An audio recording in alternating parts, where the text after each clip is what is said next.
hadis ini diceritakan oleh Abu Hurairah radhiyallahu anhu, qala Rasulullah sallallahu alaihi wasallam, istanjihu minal baul fa inna 'ammata 'adzabil qabri minhu. Ini sudah bercerita tentang azab ini, bercerita tentang siksaan di alam kubur ataupun di akhirat.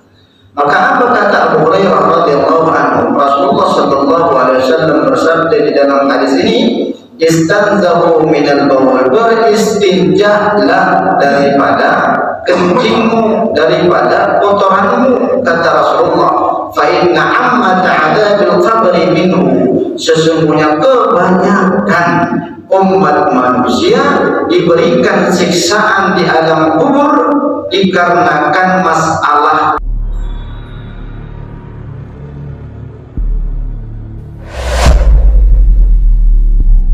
Alhamdulillah wa syukru lillahi wassalatu wassalamu ala rasulillah alladzi la nabiyya ba'dah.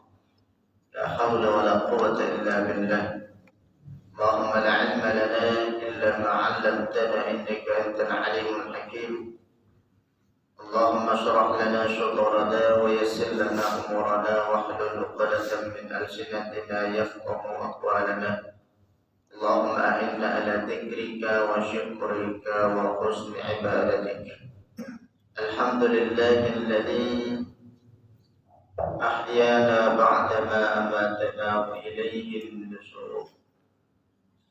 Ma'asyiral muslimin wal muslimat, hadirin wal hadirat, jajaran para alim ulama, jajaran tokoh-tokoh masyarakat cerdik pandai yang memuliakan Allah Subhanahu wa taala. Bersyukur kita kepada Allah Subhanahu wa taala yang mana pada pagi hari yang berkah, mulia dan istimewa ini Allah masih memberikan kita jatah hidup senantiasa untuk meningkatkan ibadah-ibadah kita, meningkatkan kualitas daripada ketakwaan kita kepada Allah Subhanahu wa taala.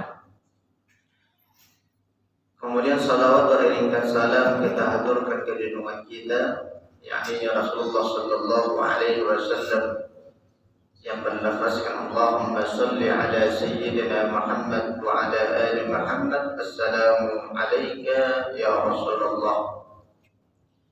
Man shalla al-'isha'i jama'atan faka'annama qama al-laila nisfaha. Barang siapa, kata Nabi, salah seorang di antara daripada umatku yang menunaikan ibadah salat Isya secara berjamaah, maka Allah mencatat ataupun memberikan ganjaran pahala kepada mereka taubahnya seperti seseorang yang menghidupkan separuh malam. Wa man shalla as-subhi jama'atan faka'annama qama al-laila kullaha. Dan barang siapa yang menunaikan ibadah salat subuh secara berjamaah, kata Nabi, maka Allah Subhanahu wa taala memberikan ganjaran kepada mereka seperti halnya orang yang menghidupkan seluruh daripada malam itu. Berarti antara Isya dengan salat subuh memiliki keistimewaan tersendiri. Begitu juga dengan ibadah salat-salat yang lain. Wabil khusus salat subuh karena membutuhkan perjuangan bagi orang yang merasa berat, ya. Kalau para ulama dulu tidak merasa membutuhkan perjuangan di situ, karena itu adalah bagian daripada kebutuhan daripada konsumsi ruh daripada para ulama dulu. Seperti halnya kita menginginkan sarapan, menginginkan makan dan lain sebagainya, itu adalah bagian daripada kebutuhan.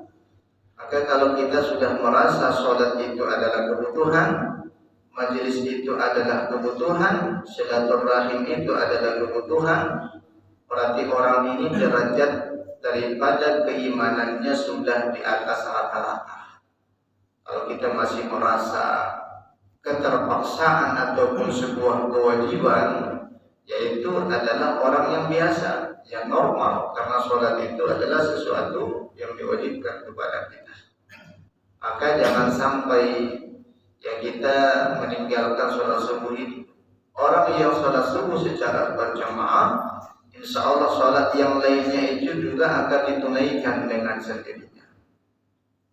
Karena orang yang tak sholat subuh itu, kata Rasulullah, akan merugi demi Allah, kata Nabi. Akan merasa merugi dalam satu hari. Kenapa merugi? Padahal pendapatan kita mungkin dalam mindset kita sama saja, Pak. Hari ini pendapatan sekian, besok sekian, sama. Ruginya di mana? Kalau seseorang itu tidak menunaikan sholat subuh, ruginya karena Allah sudah menghilangkan. Ini bahaya. Allah sudah menghilangkan, Allah mencabut keberkahan terhadap apa yang kita peroleh pada hari itu. Kalau sudah tak berkah hidup kita, tak berkah harta kita, tak berkah daripada keluarga kita, maka muncul problema-problema kehidupan, problema keluarga dan lain sebagainya. Itu salah satu faktor utamanya adalah karena tidak menunaikan kewajiban kita. Maka wajar kata Rasulullah, orang yang melaksanakan sholat subuh itu akan memiliki keistimewaan diberikan oleh Allah seperti halnya orang yang menghidupkan seluruh daripada malam. Malam itu definisinya ketika matahari terbenam sampai fajar terbit. Nah, itu malam namanya, lailah. Baik, Bapak Ibu hadirin wa hadirat yang dimuliakan Allah Subhanahu wa taala. Kita pada pagi hari ini sampai menjelang syuruk akan melanjutkan kajian kita, yaitu dari kitab Bulughul Marami min Adillatil Ahkam At-Ta'lil Al-Imam Al-Hafiz Ahmad bin Ali Ibnu Hajar Al-Asqalani. Nah, sekarang kita masuk ke bab yang ketujuh, bab Adabu Qada'ul Hajah.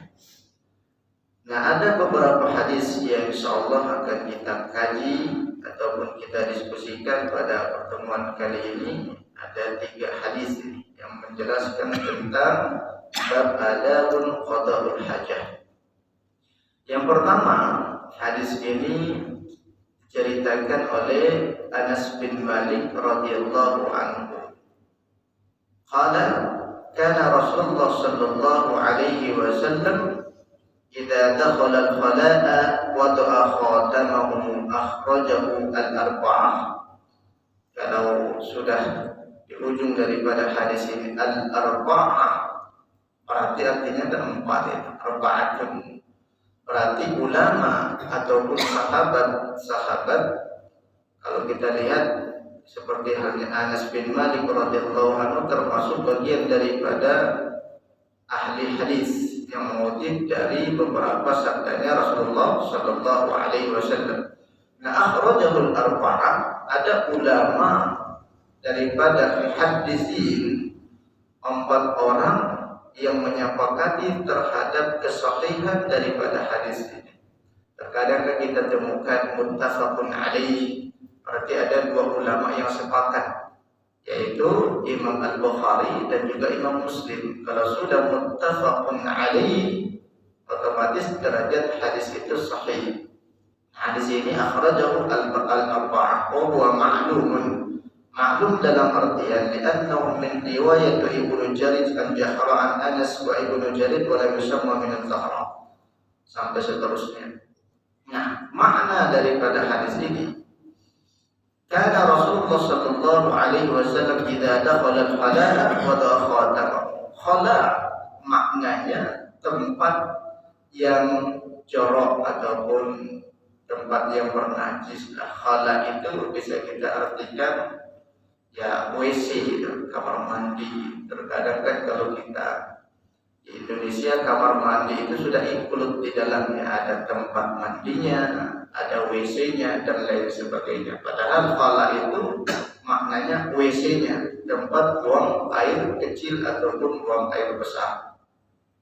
Ketika Rasulullah Shallallahu Alaihi Wasallam memasuki daripada WC ataupun memasuki kamar mandi, mungkin ya bentuk kamar mandinya berbeda dengan kita sekarang. Kalau di zaman Nabi terkadang ada air, terkadang airnya tak ada. Maka ada alternatif yang digunakan untuk menghilangkan najis itu dengan menggunakan batu, dengan menggunakan rantai. Yang tidak boleh itu dengan menggunakan apa? Menggunakan tulang belulang. Karena dijelaskan di dalam pembahasan ini. Kalau kita di Indonesia, alhamdulillah airnya masih banyak. Jangan pula kita pengen mencoba, saya pengen mencoba menghilangkan najis dengan menggunakan batu, kata dia. Dibawa batu dari rumah untuk beristinja. Padahal air itu lebih afdal menghilangkan daripada najis itu.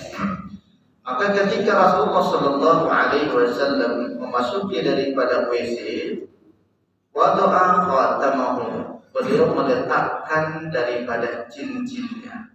Meletakkan dalam artian tidak membawa masuk ke dalam kamar mandi itu. Kenapa Rasulullah Sallallahu Alaihi Wasallam melepaskan cincin ini? Nah, kalau kita lihat di redaksi hadis yang berbeda, karena mangkusan alaihi Muhammad Rasul Allah, sesungguhnya sudah tertempah ataupun terukir di mata cincin daripada Rasulullah Sallallahu Alaihi Wasallam dengan tulisan 3 baris. Baris pertama Muhammad, baris kedua Rasul, baris ketiga Allah, Muhammadur Rasulullah. Ketika Rasulullah wafat, cincin ini diwariskan kepada Abu Bakar As-Siddiq. Abu Bakar As-Siddiq wafat, diwariskan kepada Umar ibn al-Khattab. Umar ibn al-Khattab wafat, diwariskan kepada Utsman ibn Affan. Nah, zaman Utsman ibn Affan, cincin ini terjatuh di salah satu sumur, namanya sumur Aris, sehingga Ali ibn Abi Thalib tidak mendapat giliran untuk memakai cincin daripada Rasulullah. Dikuras, diperintahkan kepada sahabat ketika itu dikuras. Sumur itu tak ditemukan cincinnya. Akhirnya Ali tidak dapat ataupun tidak kesampaian memakai cincin daripada Rasulullah. Berarti maknanya Nabi itu memiliki ya aksesoris seperti halnya cincin. Tapi maknanya ada. Fungsi daripada cincin itu adalah untuk mengkhatam, memberikan legalitas terhadap surat-surat yang ditulis oleh Nabi hendak dikirimkan kepada raja-raja Persia, raja-raja Romawi dan lain sebagainya.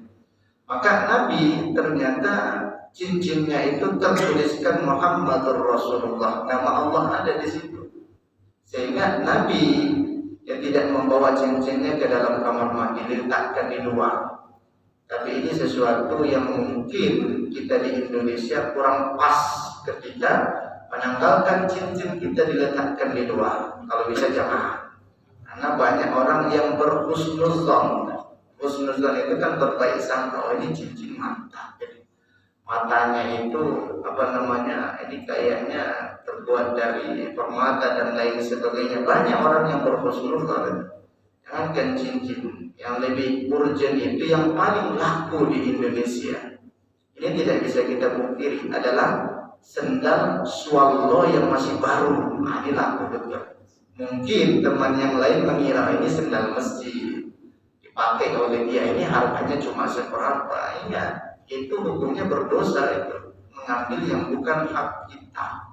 Kalau sudah hilang Pak, mungkin dipakai oleh saudara kita, berhusnuzon kita, husnuzon dia mengambil sendal kita, jangan ambil sendal balik. Kalau kita ambil sendal yang baru, sendalku hilang, udah saya ini adalah gantinya. Datang lagi jamaah yang lain, hilang sendalnya, waduh sendal saya hilang, diambil lagi sendal yang lain, kebetulan sendalnya imam. Hilang sudah beberapa orang, tidak boleh. Kalau sendal kita tidak ada di situ, ya sudah. Kaki ayam saja, kaki ayam pula, ayam yang dilibatkan di situ ya. Tak payah kita memakai sendal, tidak ada hak kita untuk mengganti sendal yang lain kita pakai di situ, tidak ada. Terkadang kan ada usulan, ini pakai saja ini. Hak kita dari mana untuk memakai itu? Kecuali pengurus masjid menyediakan sendal Dalam artian ada stok sendal baru diberikan kepada jemaah yang kehilangan, itu boleh ya. Tapi kalau sendal orang yang diambil, berarti Rasulullah Sallallahu Alaihi Wasallam menggunakan cincin diletakkan di jari kelingking. Terkadang Nabi meletakkan di jari manis, terkadang di jari kelingking.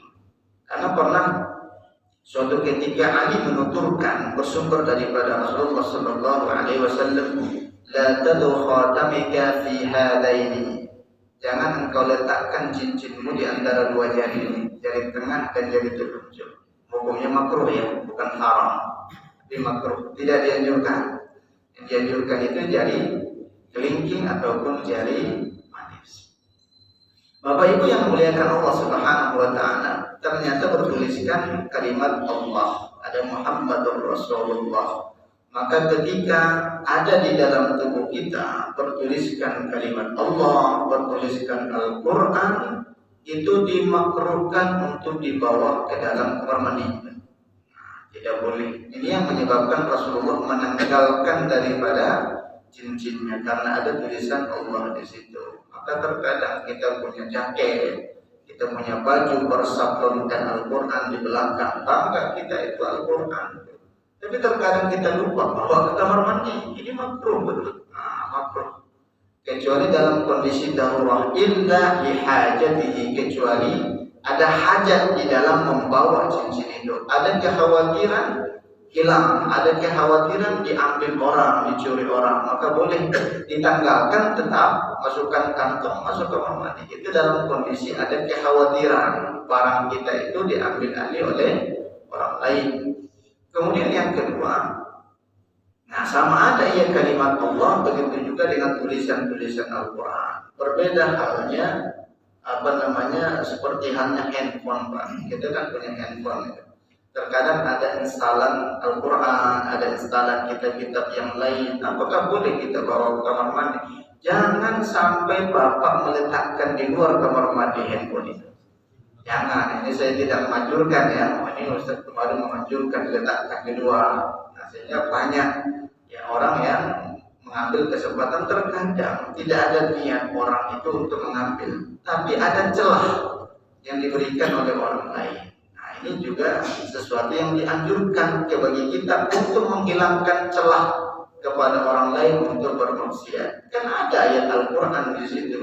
Kalau digital, ya dalam artian digitalisasi Al-Quran itu, ketika terbuka, itu termasuk bagian daripada tulisan Al-Quran. Nah, salah satu kemuliaan daripada Al-Quran itu, dimanapun tertulis jadi mulia benda itu. Sebenarnya kalau kita lihat pandangan para ulama yang kita miliki pada saat ini, itu kategori mushaf. Mushaf yang bertuliskan ayat Al-Quran. Apa itu mushaf? Mushaf itu sahpun, lembaran demi lembaran yang sudah bertuliskan ayat Al-Quran. Itu namanya mushaf. Kalau tidak bertuliskan Al-Quran, tidak bernilai kertas itu, tidak bernilai. Tapi kalau sudah bertuliskan ayat Al-Quran, mulianya. Tidak boleh tercecer sembarangan dan lain sebagainya. Apalagi dibawa ke kamar mandi.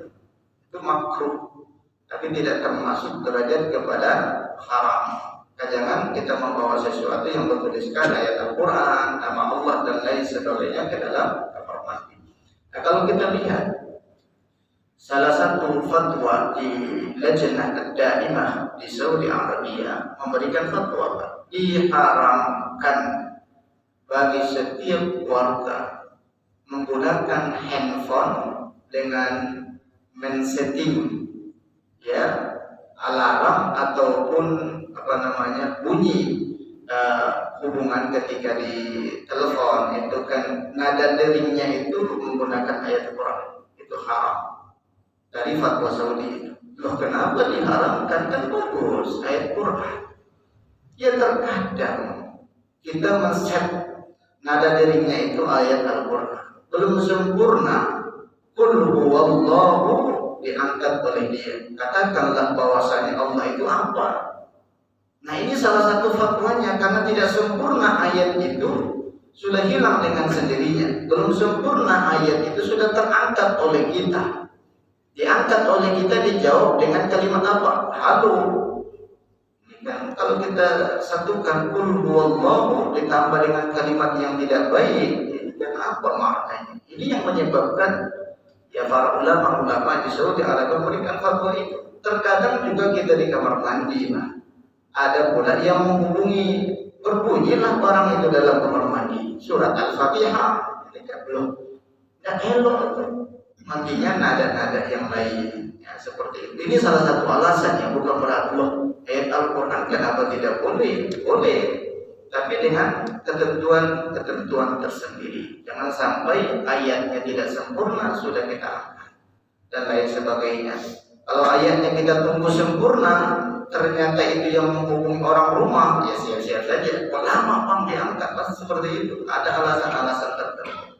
Nah, ini salah satu alasan Nabi menanggalkan daripada cincinnya. Kemudian yang kedua, agar nanti ketika melaksanakan wudhu, ya otomatis ya kulit yang ada di bawah daripada cincin itu terkena daripada air wudhunya. Jangan sampai tidak terkena, Pak. Terkadang kita terlalu sayang dengan istri, sayang dengan pasangan, sehingga cincin itu bertahun-tahun tak pernah dilepas.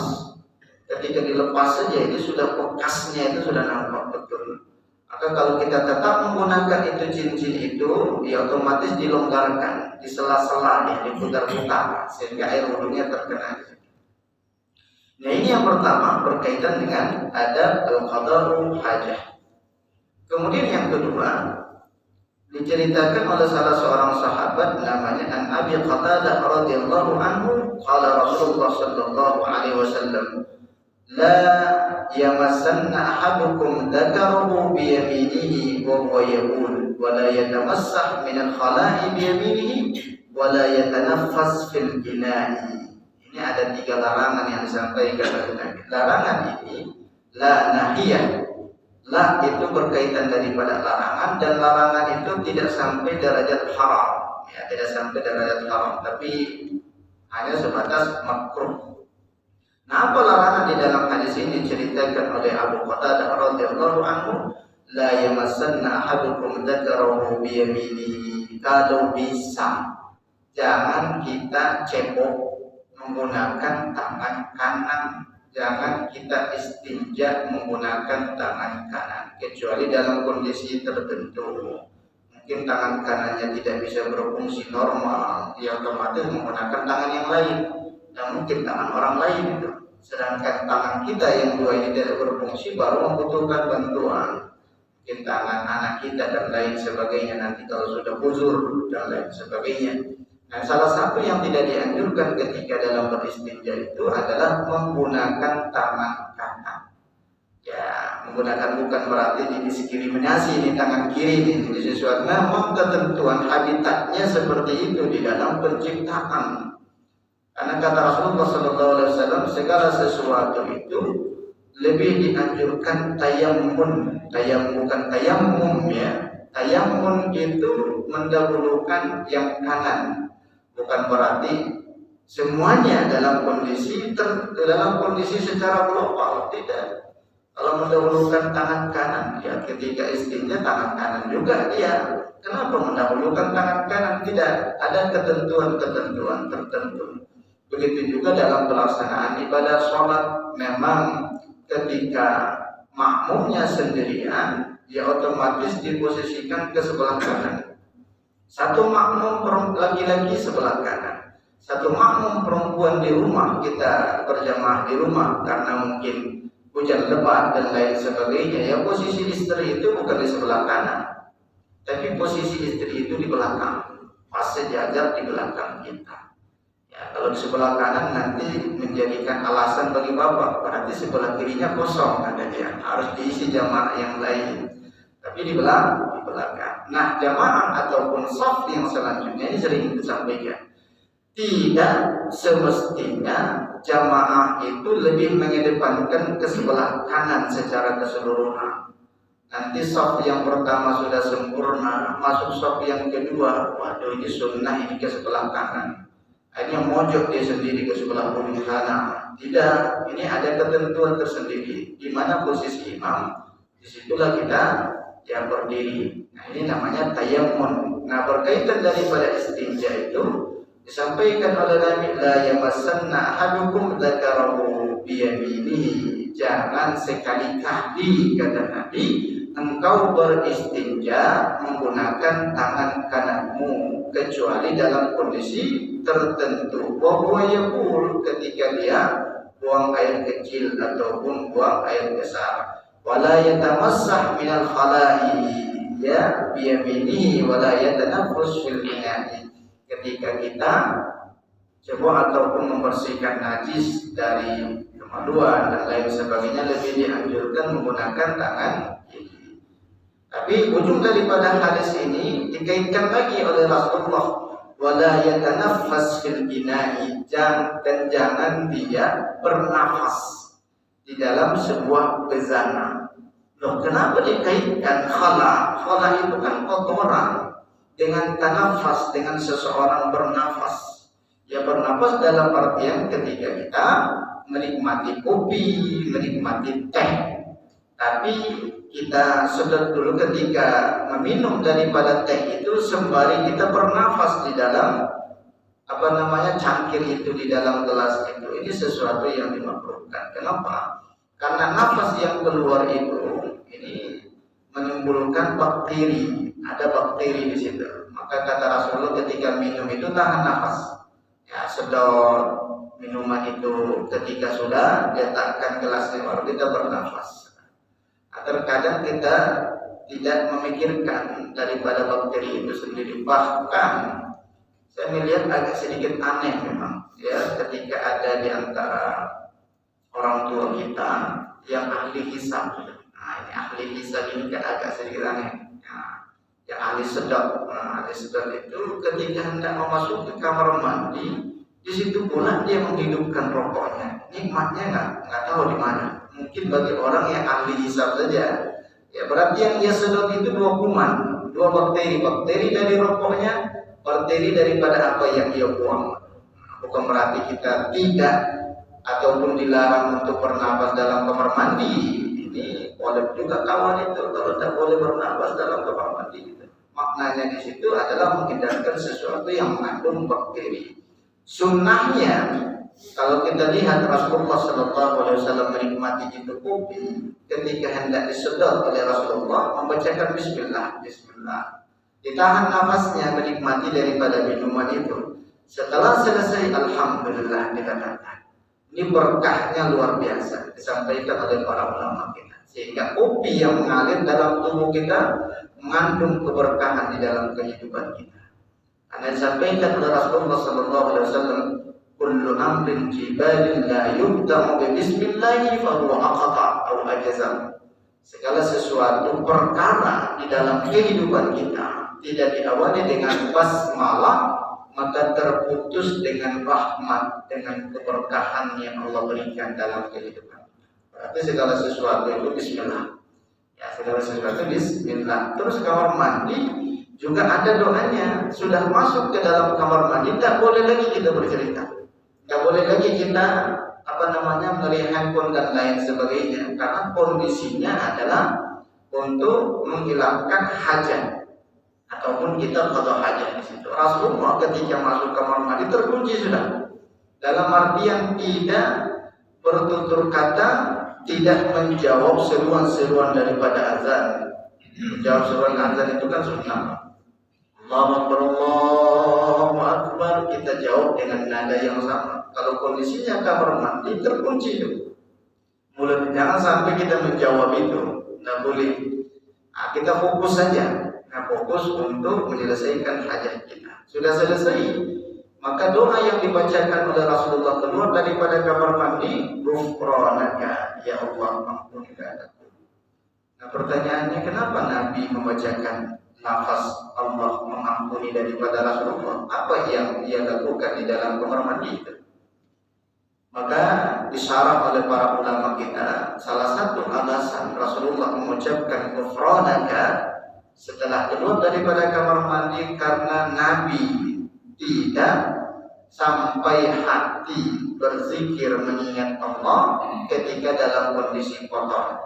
Maka maknanya, ya Allah, ampunilah aku ya Allah, ketika aku dalam kondisi kotor, tidak sanggup untuk mengingat daripada Engkau. Ya, tidak beradab hati ini ketika mengingat daripada Engkau dalam kondisi kotor. Itu maknanya. Bukan berarti kita nanti asumsikan, oh ini berarti ada hal yang tidak sesuai dengan ketentuan syariat yang dilakukan di dalam kamar mandi. Tidak, dikarenakan nanti tidak berzikir kepada Allah dalam kondisi di dalam kamar mandi. Maka dibacakan atau Al-Qur'an.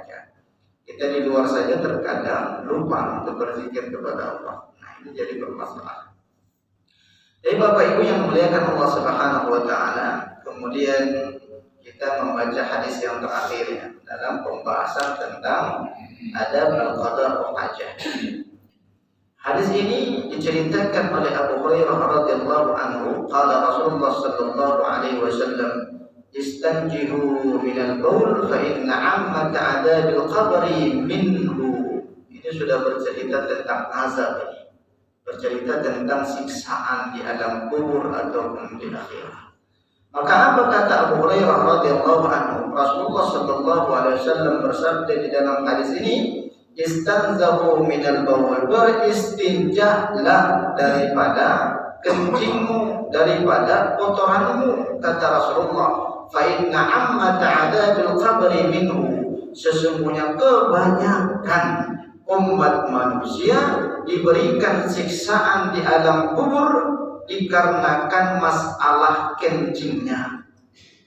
Perhatikan, jangan disepelekan masalah buang air kecil itu. Kalau kita lihat riwayat yang lain yang diceritakan oleh Hakim, aksar adabil qabri minal baul, kebanyakan orang yang mendapatkan azab di alam kubur itu karena tidak memperhatikan kencingnya. Pernah suatu ketika diceritakan dalam sebuah kisah ataupun hadis yang cukup panjang diceritakan oleh Ibnu Abbas radhiyallahu anhu. Marra Nabi sallallahu alaihi wasallam di qabrain. Suatu ketika Nabi berlalu ataupun melewati dua kuburan. Di qabrain, ini kan bukan di qabrin. Qabrin itu berarti satu kuburan. Di qabrain, Nabi melalui dua kuburan. Faqala innahuma la yu'adzibani wa ma yu'adzibani min kabir, kata Rasulullah. Ini salah satu mukjizat yang dimiliki oleh Rasulullah sallallahu alaihi wasallam. Sesungguhnya dua kuburan ini sedang diazab oleh Allah. Dikarenakan azab itu perkara yang besar. La yu'adzibani min kabir, dalam artian anggapan orang lain perkara masalah kencing itu sepele, tapi dampak buruknya itu sangat besar. Dampak buruknya sangat besar. Ini selalu kita sampaikan yang khusus profesinya traveling, khusus profesinya membawa travel, dia supir bus kah, supir lori kah, dan lain sebagainya. Terkadang main tembak-tembak saja, Pak. Berhenti tengah jalan, tembak sana, tembak dalam artian dia kencing saja sembarangan di situ. Udah itu lanjut lagi perjalanan, tidak dicebok, tidak dibersihkan, ya sembarangan seperti itu. Ketika nanti sholat langsung dia wudhu tanpa istinja. Ini yang dimaksudkan oleh Rasulullah SAW. Walaupun dia perkara masalah kencing, dampak buruknya terhadap ibadah-ibadah yang lain menyebabkan ketidaksahan daripada ibadah itu. Ya bagaimana mungkin saat sholatnya dia hanya berwudhu, istinja tidak, padahal dia sudah buang najis ya di tengah jalan dan lain sebagainya. Yakin najis itu sudah bersih dengan sendirinya. Terkadang kan kita sudah tutup, bisa jadi karena tidak diistinjakan menggunakan air, ya bisa jadi netes di celana kita. Itu yang kita pakai untuk sholat, Pak. Sah tak kira-kira sholat kita? Tidak sah, karena kita bernajis. Ya, karena bernajis itu salah satu syarat sahnya sholat, yaitu bersih daripada hadas dan bersih daripada najis. Ya, ini yang harus kita perhatikan betul. Ini yang dimaksudkan oleh Rasulullah SAW. Maka ketika berlalu, amma ahaduhuma la yastatiru minal baul. Ketika ditanya oleh sahabat, ya Rasulullah, kenapa demikian? Karena salah satu antara penghuni daripada kuburan ini la yastatiru minal baul, tidak menutup daripada kencingnya. Yastatir, menggunakan yastatir di situ. Kalau kita lihat qaul penafsiran ulama yang lain, yastatir itu maknanya la yastanjihu minal baul, tidak mengistinjakan, tidak mencebok lah kalau bahasa kita. Tidak cebok ketika dia sudah selesai buang air kecil.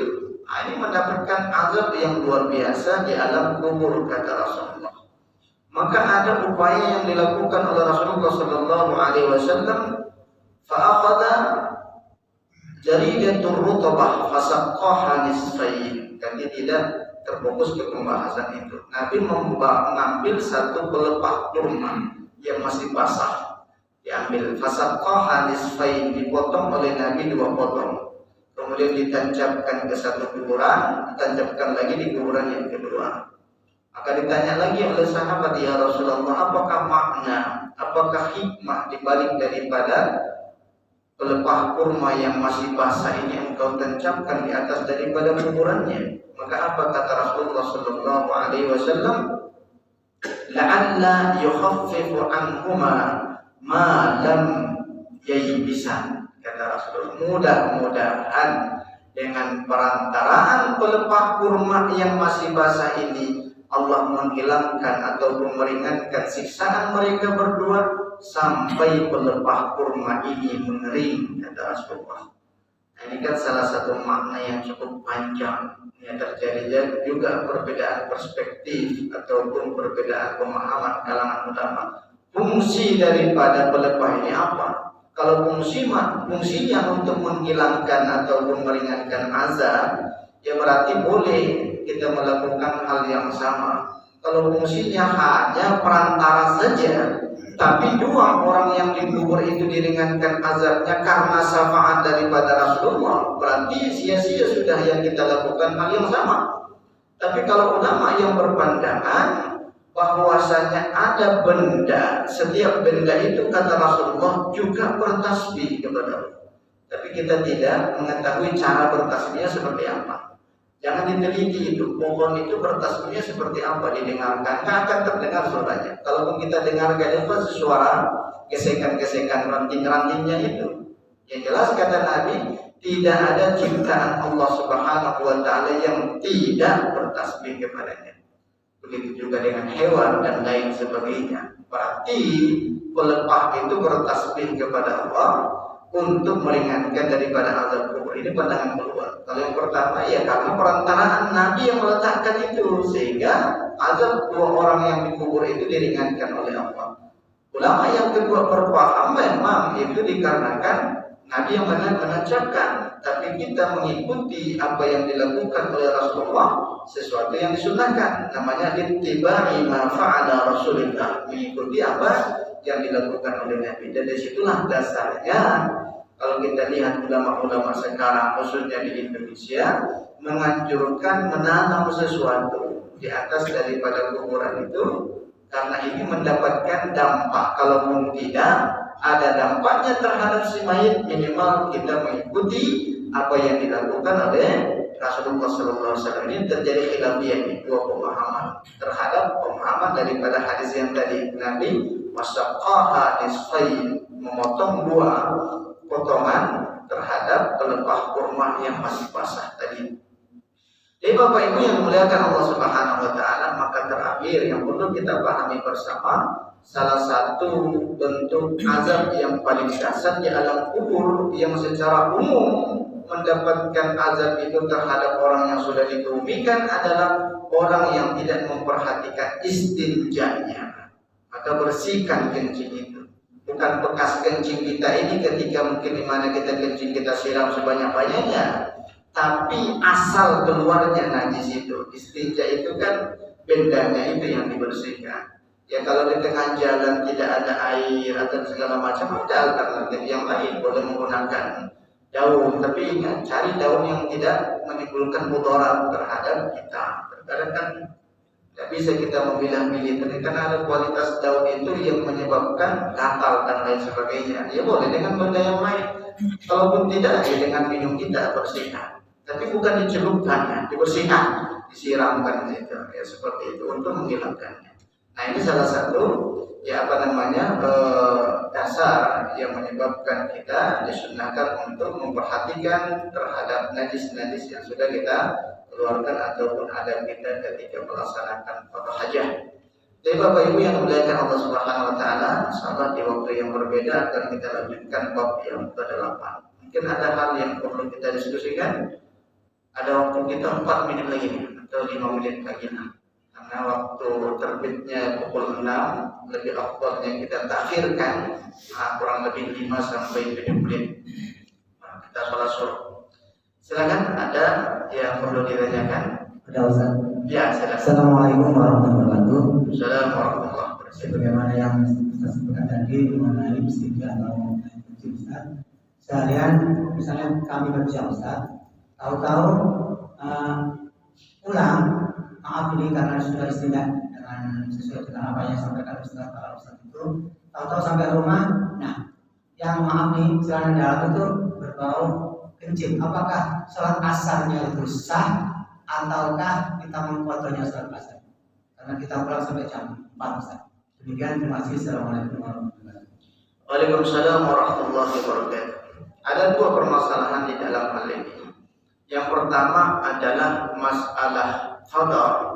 Yang kedua adalah masalah pelaksanaan ibadah sholat.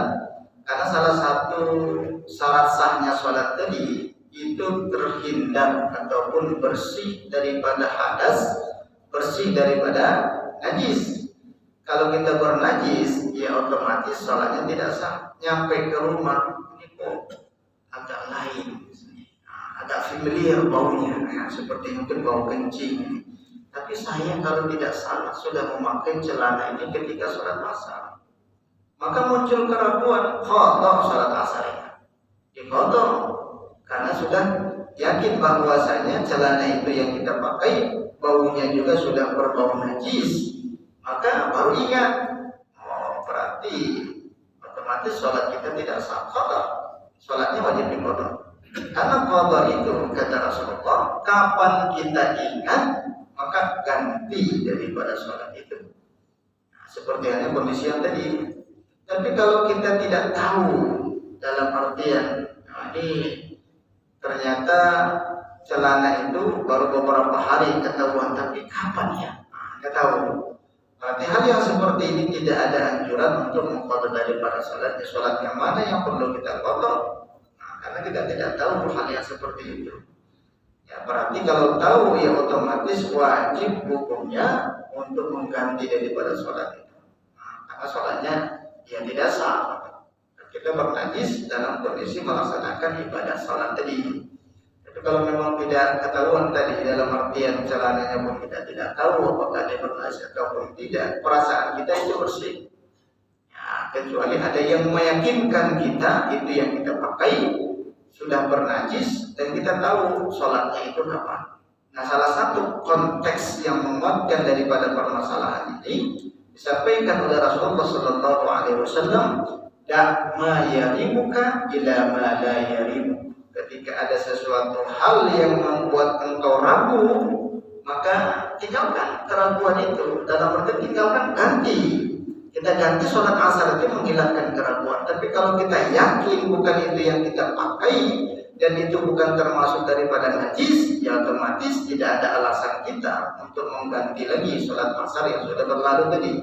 Ya seperti itu. Ya, kondisi untuk mengambil kesimpulan di dalam permasalahan yang kita alami tadi. Seperti itu. Tapi wallahu a'lam. Silakan. Ya silakan. Assalamualaikum warahmatullahi wabarakatuh. Mengenai pembuangan hadas kecil, kondisi itu apakah dalam kondisi boleh berdiri atau duduk? Baik. Karena ini masih agak lama juga nampaknya. Saya intip-intip di luar, belum keluar kopinya. Nah, kita tunggu ya. Baik, ini berkaitan daripada istinja.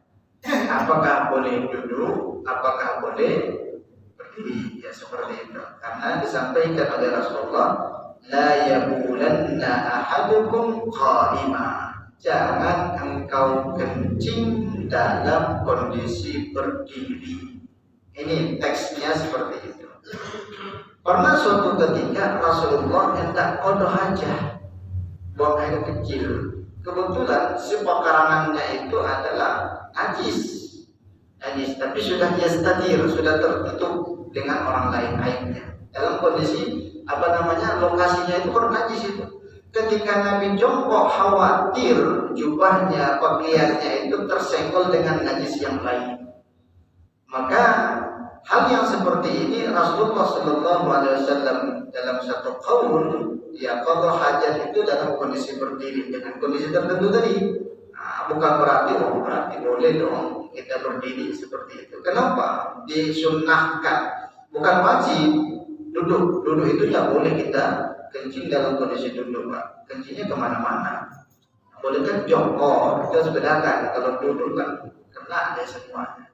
Nah kalau kita jongkok, ya otomatis punggung kita ini tertekan sudah, menyebabkan sisa daripada air kencing itu bersih. Orang yang kencing berdiri dan kencing jongkok itu lebih bersih kencing dalam kondisi jongkok. Habis sudah. Kecuali yang pernah kita bahas itu teratnya yang bermasalah, tidak bisa dikunci lagi teratnya, kencingnya netes-netes, itu terkena penyakit namanya sul-sul baul tadi. Kalau jongkok itu bersih sudah. Dengan kondisi ketika kita sudah kencing, itu disunahkan dibersihkan, ditekan dari pangkal awalnya, pangkal bawahnya itu didorong ke depan, ya, biar keluar sisa-sisa daripada najisnya baru dicebok. Nah, seperti itu. Dalam artian berdiri itu makruh, bukan haram. Yang berdiri itu dalam kondisi qada hajat itu dimakruhkan.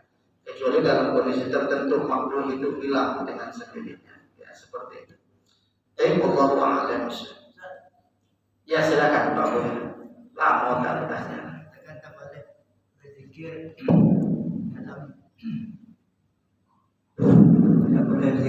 dalam doa ya. Jadi Allahumma ja'alni akhirul kalam qawli la ilaha illallah. Jadi kan kita akhirul kalam itu berapa ucapan terima kasih Allah.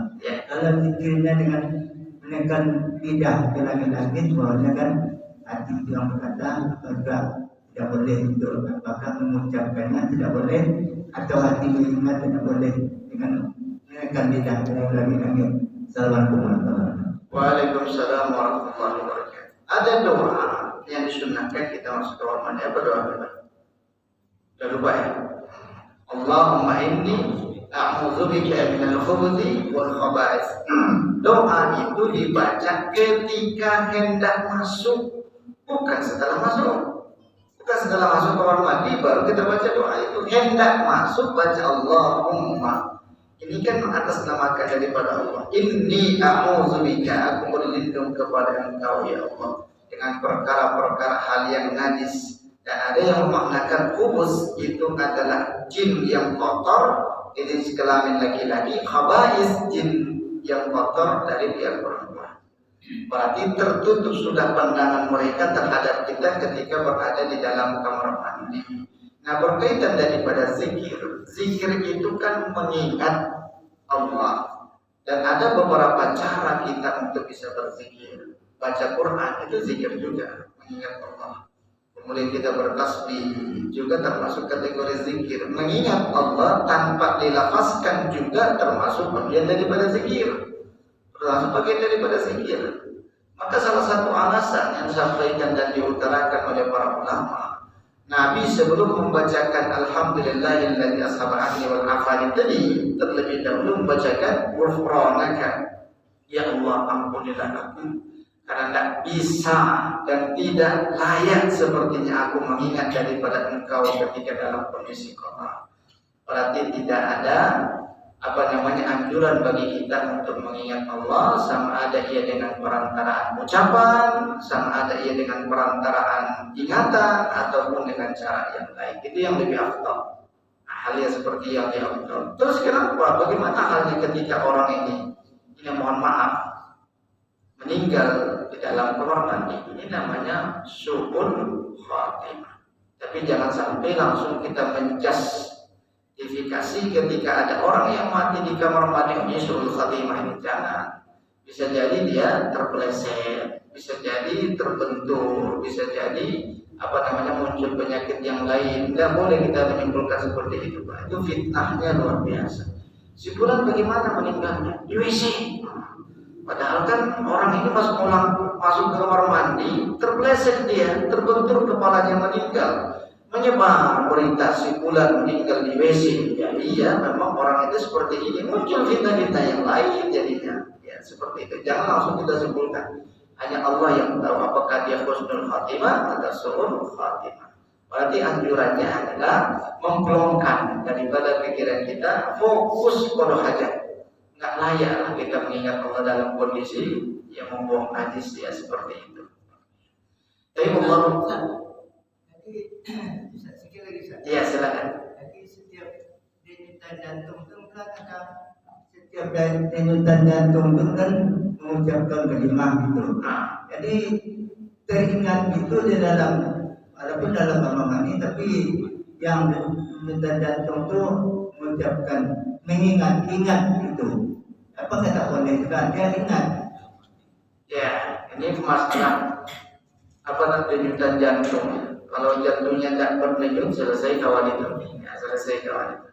Nah ini sebenarnya pembahasannya cukup dalam ya. Sudah mengarah kepada tasawuf ini. Ya, gentungan jantung itu bagaimana tasbihnya, ini sebagaimana tasbihnya. Kalau kita lihat secara umum saja, ada kewajiban di dalam diri kita untuk bertasbih kepada Allah. Kalau tidak dilakukan itu, ya otomatis kita bisa dikategorikan berdosa karena tidak menunaikan hak daripada jantung kita, hak daripada hati kita, hak daripada paru-paru kita dan lain sebagainya. Maka apa kata Rasulullah? Untuk menyelesaikan permasalahan ini kata Nabi, engkau sholat sunnah duha 2 rakaat saja itu sudah memadai daripada kewajiban seluruh daripada organ-organ tubuh kita. Nah berkaitan daripada dentuman jantung itu, ini kan agak dalam sih pembahasan ininya kan. Berarti apakah bagian daripada zikir? Ya bisa dibilang ya tidak termasuk. Nah ini kan hanya habitat ataupun kebiasaan daripada jantung, kebiasaan daripada paru-paru seperti itu.